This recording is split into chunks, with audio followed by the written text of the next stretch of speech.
আসসালামু আলাইকুম। কেমন আছেন সবাই? আমি তো ভীষণ ভালো আছি। আজকে একটি অন্যরকম ভিন্ন স্বাদের একটা বার্গারের রেসিপি আপনাদের সাথে শেয়ার করব। এই যে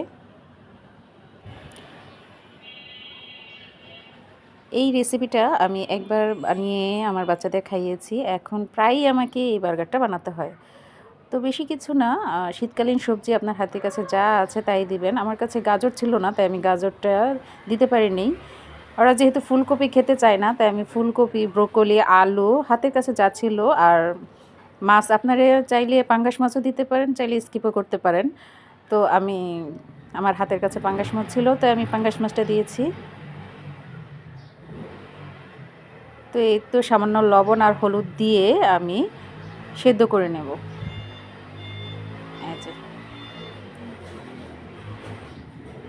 এই যে সেদ্ধ করার পর আমি মাছের কাঁটাগুলো বেছে আলু, ব্রোকলি সবগুলো একসাথে ম্যাশ করে নেব।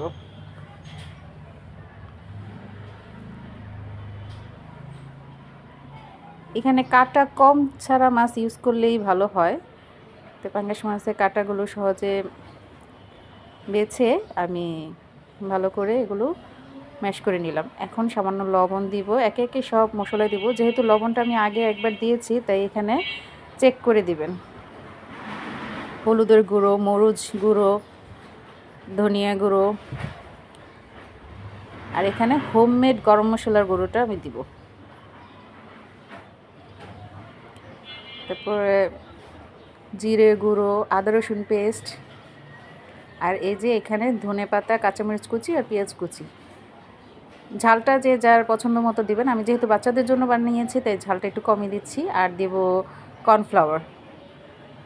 আর এখানে আমি বিস্কিটের গুঁড়োটা আপনারা চাইলে ভাজার সময় দিয়ে ভাজতে পারেন, তো আমি এখানে মিক্স করে দিয়েছি।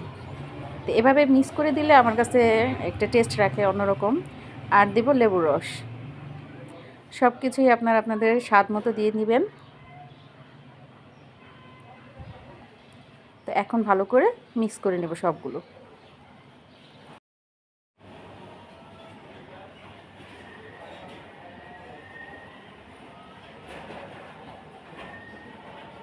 তো এই যে ভালোভাবে মিক্স করা শেষ। এখন আমি হাত দিয়ে চেপে চেপে সুন্দর করে বার্গারের পেটির মতো একটা শেপ করে নেব। একটু খেয়াল করে দেখবেন। এই যে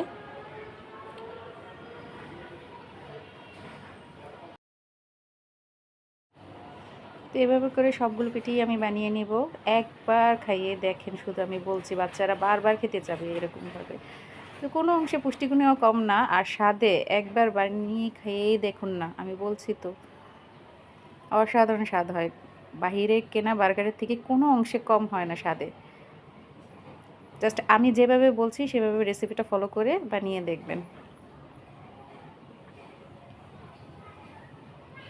বাচ্চারা ফুলকপি খেতে চায় না, ফুলকপি এভাবে বানিয়ে খাওয়াবেন। শীতকালীন সবজি থাকতে থাকতে এভাবে একবার বানিয়ে খাইয়ে দেখুন বাচ্চাদের। তো এই যে আমি কথা বলতে বলতে সবগুলো পেটি বানিয়ে নিলাম। এখন এগুলো ভাজার পালা। কড়াইতে পরিমাণ মতো তেল দিয়ে এই পেটিগুলো ডুবো তেলে ভাজতে হবে না, সামান্য তেলে একটু অল্প আঁচে আস্তে আস্তে ভেজে নিলেই হবে। এই যে অল্প আঁচে দেখুন, একটু খেয়াল করলেই দেখতে পারবেন আমি কিভাবে কতটুকু জালে আমি এগুলো ভাজছি।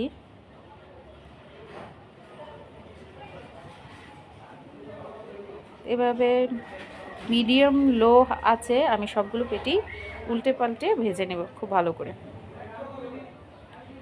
বেশি একটা লাল করতে হবে না। এই যে দুই পাশে যখন লাল লাল হয়ে যাবে, ভাজা হয়ে যাবে, তখন আমি এগুলো সব নামিয়ে নিব।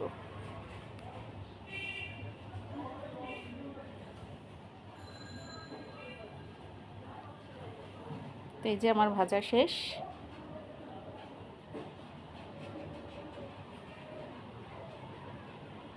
এখন বার্গারের রুটিগুলো আমি মাঝখান দিয়ে কেটে এভাবে একটু সামান্য বাটার দিয়ে ভেজে নিব। আপনারা এটা চাইলে স্কিপ করতে পারেন, আবার অনেকে তেল দিয়েও ভেজে দিতে পারেন।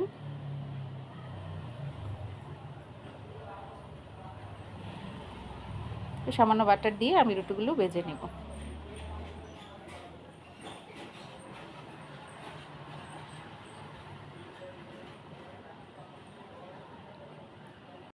সবগুলো রুটি ভাজা শেষ। এখন আমি একটা স্পেশাল সস রেডি করব বার্গারের জন্য। এই সসটার জন্য আমি হোমমেড মেয়োনিজ নিলাম, হোমমেড তেঁতুলের সস নিলাম এবং হোমমেড টমেটো সসও নিলাম।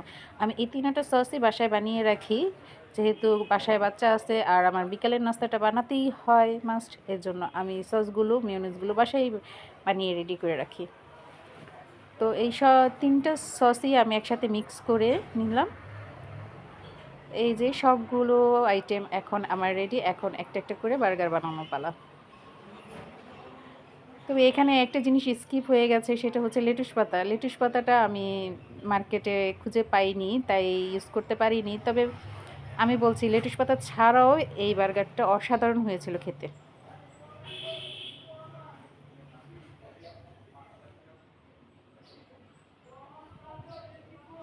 চাইলে আপনারা লেটুস পাতা থাকলে লেটুস পাতা ইউজ করতে পারেন। তো এই যে সবগুলো বার্গার আমি এভাবে রেডি করে নেব। আমার মেয়েটা ভিডিও করার সময়ই বলতেছে, আম্মু অনেক অনেক মজা হবে, দেখতেই কতটা লোভনীয় লাগছে। তো ও খেয়েছিল, পরের দিন ও আবার টিফিনের জন্য আরেকটা বানিয়ে দিতে বলল। তো আমি আবার পরের দিন ওর জন্য টিফিনের বানিয়ে দিয়েছিলাম।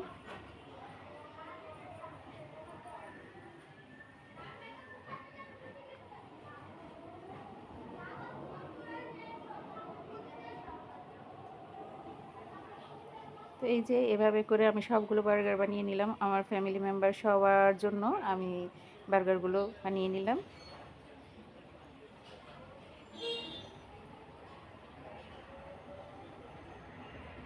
এই যে একবার বাসায় শুধু বানিয়ে দেখেন, বাচ্চারা ফুলকপি সবজি খেতে চায় না, সবজি দিয়ে যে এই বার্গারটা বানিয়েছেন তারা বুঝতেই পারবে না, বারবারই খেতে চাইবে। তো কেমন হলো আমার রেসিপিটা? যদি ভালো লেগে থাকে তো অবশ্যই একটি লাইক কমেন্ট করে জানিয়ে দিবেন, আর অবশ্যই আমার চ্যানেলটি সাবস্ক্রাইব করে দেবেন। তো ধন্যবাদ সবাইকে ভিডিওটি শেষ পর্যন্ত দেখার জন্য। আসসালামু আলাইকুম।